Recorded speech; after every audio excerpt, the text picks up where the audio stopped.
क्या आपने कभी महसूस किया है कि आपका जीवन ठीक-ठाक चल रहा है, फिर भी भीतर कुछ अधूरा है? या कभी ऐसा लगा हो कि आप रोज़ वही कर रहे हैं जो करना चाहिए, फिर भी वह नहीं कर रहे हैं जिसके लिए आप पैदा हुए हैं? अगर आपकी ज़िंदगी भी एक कहानी है, तो क्या आप उस कहानी के नायक हैं या सिर्फ़ किसी और की लिखी हुई पटकथा को निभा रहे हैं? और यदि हर सभ्यता, हर धर्म, हर युग एक ही यात्रा की कहानी दोहराता है, तो क्या यह संभव है कि वही यात्रा आपके भीतर भी चल रही हो? आज हम लोग एक पुस्तक की बात करने वाले हैं, the hero with a thousand faces. यह पुस्तक जोसेफ कैंपबेल द्वारा लिखी गई है। वह एक प्रसिद्ध अमेरिकी विद्वान, लेखक और मिथक विशेषज्ञ थे। जोसेफ कैंपबेल का मानना था कि मिथक मानव जीवन को अर्थ देने और आत्मबोध में मदद करने के लिए एक महत्वपूर्ण माध्यम है।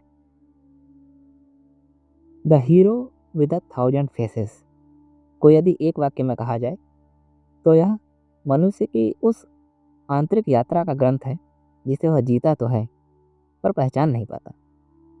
यह पुस्तक यह बताने से आरंभ नहीं करती कि मिथक क्या है, बल्कि यह दिखाने से आरंभ करती है कि मनुष्य हमेशा से मिथकों के भीतर ही सोचता, डरता, सपने देखता और अर्थ खोजता आया है। अलग अलग सभ्यताओं, देवताओं, कथाओं और प्रतीकों के पीछे एक गहरी संरचना काम कर रही है। कैंपबेल इसे मोनोमिथ कहते हैं, एक ऐसी मूल कथा जो हजार रूपों में प्रकट होती है और जिसकी आत्मा एक है। इस ग्रंथ का केंद्रीय विचार यह है कि हर मिथक वास्तव में किसी बाहरी घटना का विवरण नहीं, बल्कि मनुष्य की चेतना में घटने वाली यात्रा का प्रतीक है। यहाँ नायक कोई ऐतिहासिक व्यक्ति नहीं होता। नायक वह चेतना है जो अपने परिचित संसार से असंतुष्ट होकर अज्ञात की ओर बढ़ने का साहस करती है। यह असंतोष ही कॉल टू एडवेंचर है, एक आंतरिक पुकार जो कहती है जैसा जीवन अभी है वैसा पर्याप्त नहीं। नायक इस पुकार से अक्सर पीछे हटता है। भय, जिम्मेदारियां, सामाजिक अपेक्षाएं सब उसे रोकती हैं। यह पीछे हटना कमजोरी नहीं, बल्कि मानवीय स्वभाव का स्वाभाविक लक्षण है। पर यात्रा वहीं से शुरू होती है जहां यह भय टूटता है। कोई मार्गदर्शक मिलता है, कभी गुरु के रूप में, कभी प्रतीक के रूप में, जो यह नहीं बताता कि क्या करना है, बल्कि यह विश्वास देता है कि यह यात्रा संभव है। इसके बाद नायक उस क्षेत्र में प्रवेश करता है जहाँ पुराने नियम काम नहीं करते।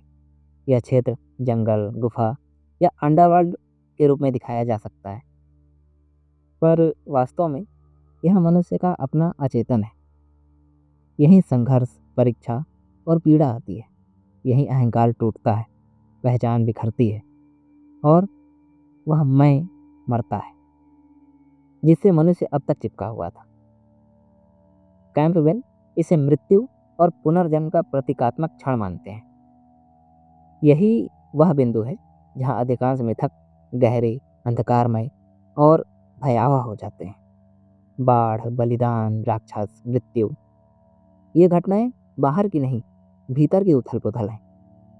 पुरानी संरचनाएं ढहती हैं ताकि नई दृष्टि जन्म ले सके। नायक कोई वस्तु नहीं जीतता, वह स्वयं से मुक्त होता है। और यह यात्रा यहाँ समाप्त नहीं होती। सबसे कठिन चरण वापसी का होता है, बदली हुई चेतना के साथ उसी समाज में लौटना जो अब भी पुरानी भाषा बोलता है। नायक अब संसार से भागता नहीं, वह उसी संसार में रहता है, परंतु उससे बंधता नहीं। वह जो लेकर लौटता है वह कोई सिद्धांत या आदेश नहीं, बल्कि देखने की नई दृष्टि होती है। जीवन को जैसा है वैसा स्वीकार करने की क्षमता। कैंपबेल यह स्पष्ट करते हैं कि यह संरचना किसी एक धर्म, संस्कृति या काल की देन नहीं है। बुद्ध, कृष्ण, ईसा, ओडिसियस सब एक ही यात्रा के भिन्न भिन्न रूप हैं। यहाँ तक कि आधुनिक मनुष्य जो अपने जीवन को साधारण मानता है, उसी मिथकीय संरचना में जी रहा है। बस अब वह उस पुरानी भाषा को समझ नहीं सकता। यह पुस्तक किसी को नायक बनने का आदेश नहीं देती। यह भी नहीं कहती कि हर व्यक्ति को यह यात्रा करनी ही चाहिए।